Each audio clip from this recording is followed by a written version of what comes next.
Here's some scissors. Go for it.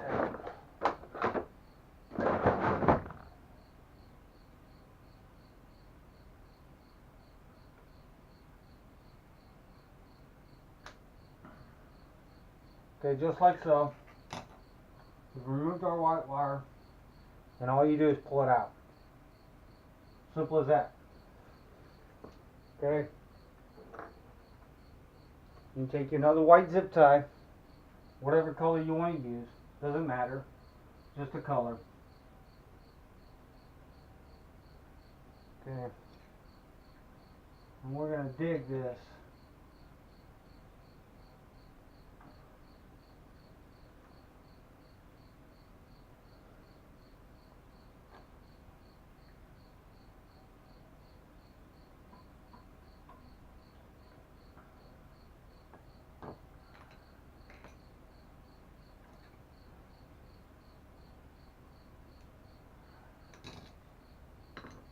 Trying to find a little screwdriver, folks.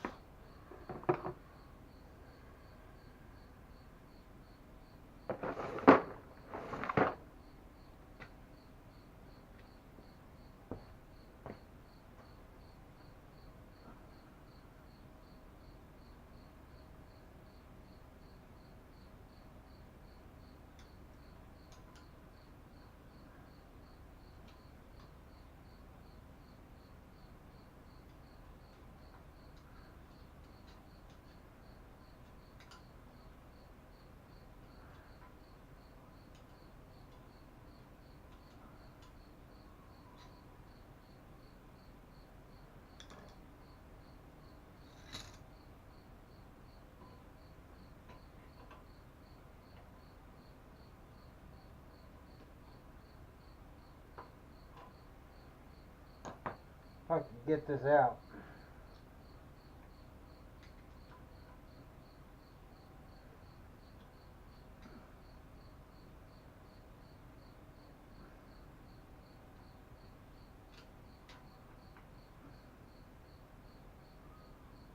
There it is.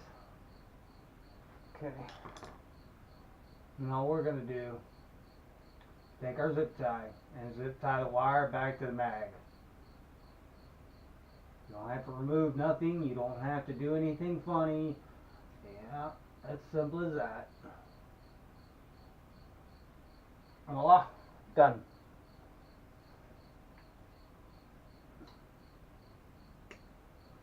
Simple as that, guys. Okay. Now, since we know where that's covered and out of the way, we can put our magneto cover back on. We don't have to open that no more. We should never have a problem out of the mag with that wire gone out of the system.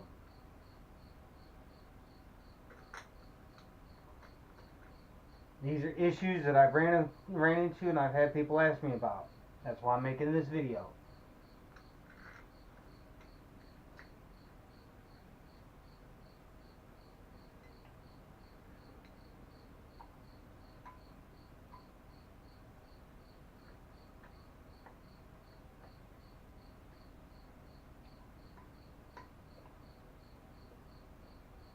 So if you buy an engine and it's got a white wire magneto, do yourself a favor. Open your magneto case cover. Okay? Remove your magneto case cover.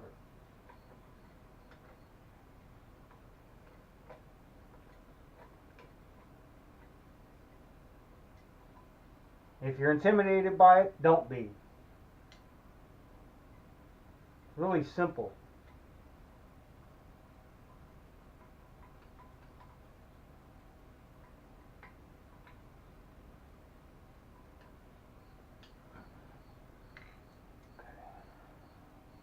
Make sure these are tight.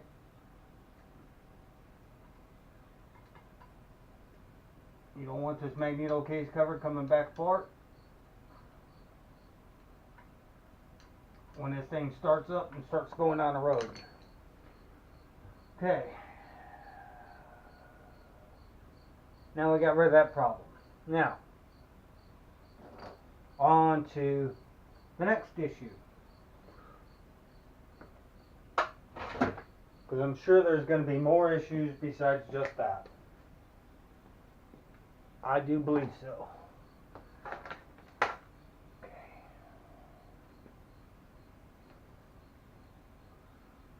One of the issues is going to be this rear wheel. Okay. I think that engine's stable and sturdy enough for me to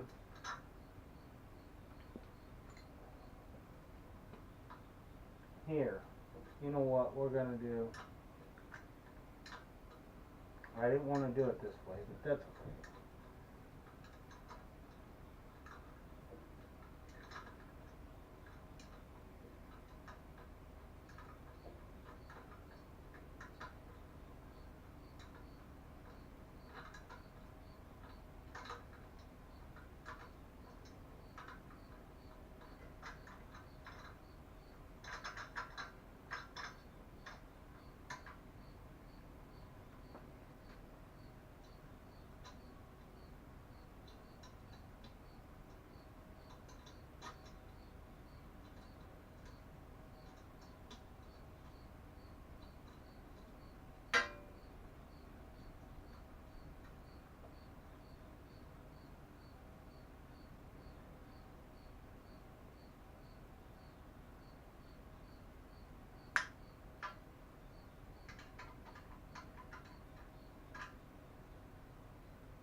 Okay.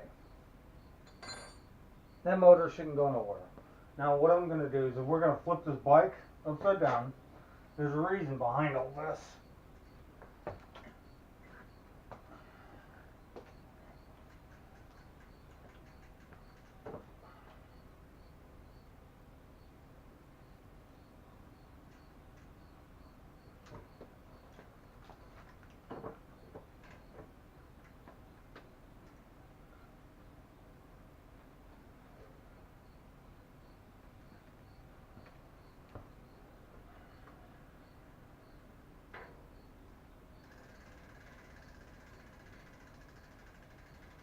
Okay.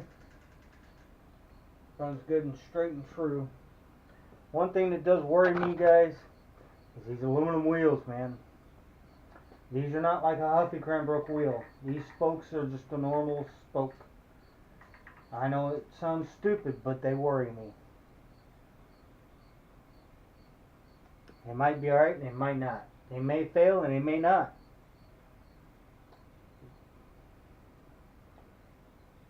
Okay. I have removed you guys again. I know. I'm all over the place today with this camera. I know. Please forgive me. Okay, well, that's what we're looking at. We're going to tackle this back wheel, guys. 15. 10.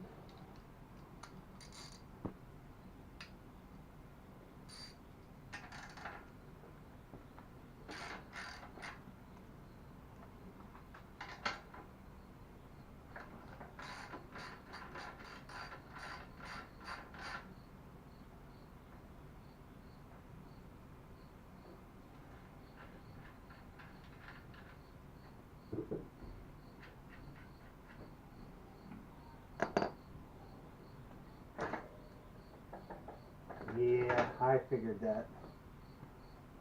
I figured that. And it's going to have to be done anyway. This valve stem's crooked.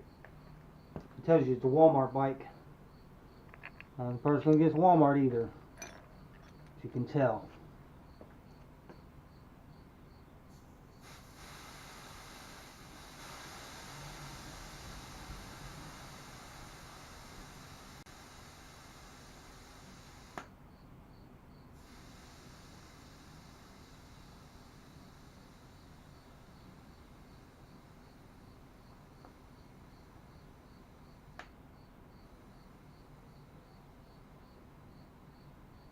.40 psi. Okay.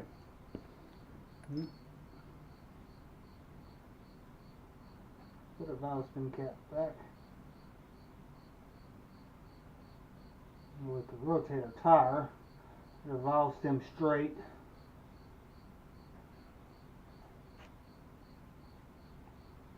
We had to deflate the tire to get the rim out of the bike.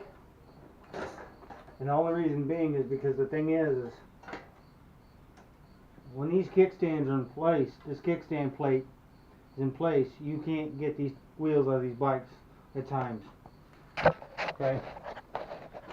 See where the fender bolts to? This kickstand and this plate and this fender. If this was up just a bit more, you may have to deflate it, but not as bad. But it's okay. It's all good. So now, what we're gonna do, folks, we're gonna turn our attention to the bench.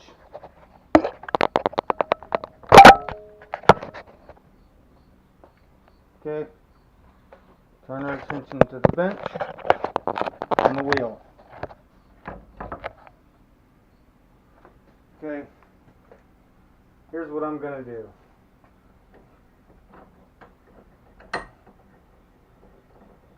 Now everybody's wondering why I'm about to do what I'm about to do.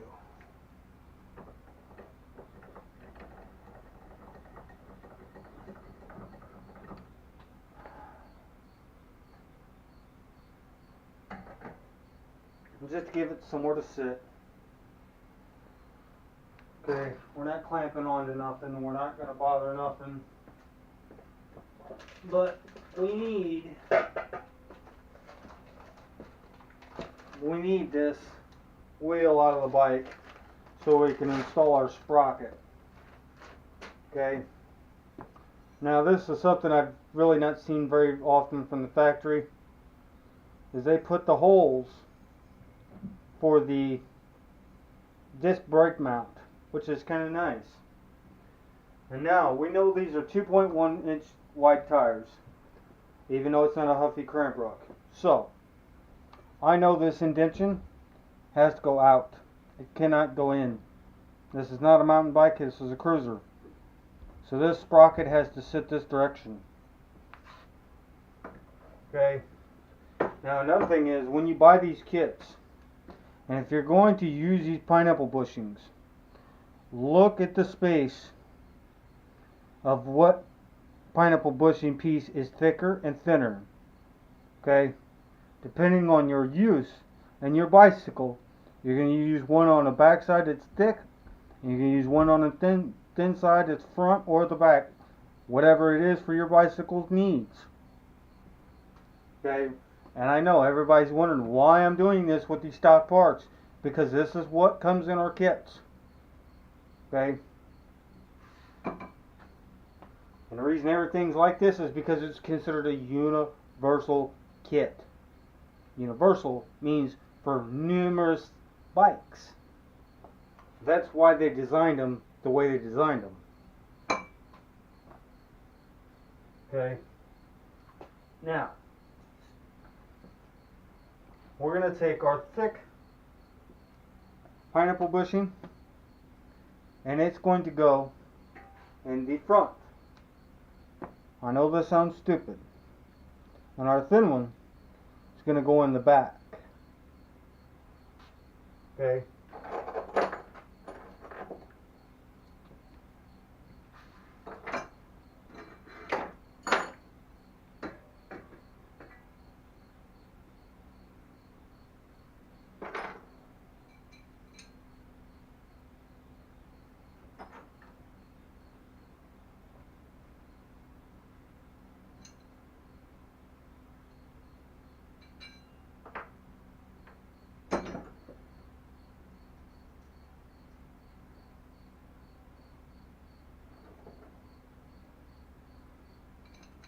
Now, to be honest with you, it's not like me to use washers in these locations on these bolts, front or back. I know the manufacturer tells you otherwise. But the reason I'm using washers on these is because these are the long bolt holes. They're not like a standard bolt hole. And I don't want this bolt fucking pulling through.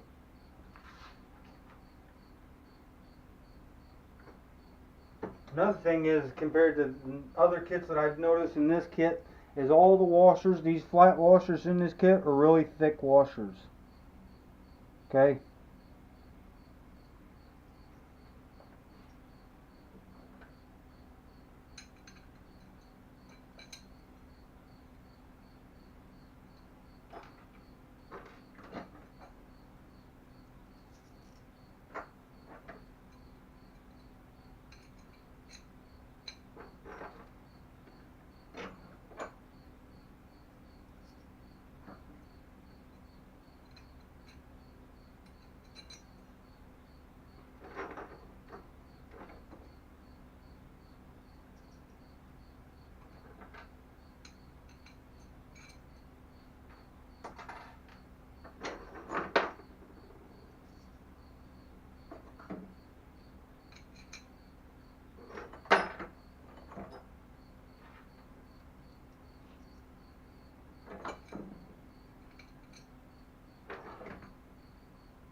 Okay, now we've got all our bolts inserted into our piece, right? So now what you're going to do is you're going to take this other piece, because this piece has the rubber pineapple bushing piece, right? Okay, what you're going to do is you're going to take this side and you're just going to sit it on the wheel, and it slides right through the spokes just like it should. Okay, I don't know if you guys can see that or not. And so we're going to take this piece here and take you some scissors, or you take you some cutters of some kind. I don't care if it's a Dremel, whatever it is.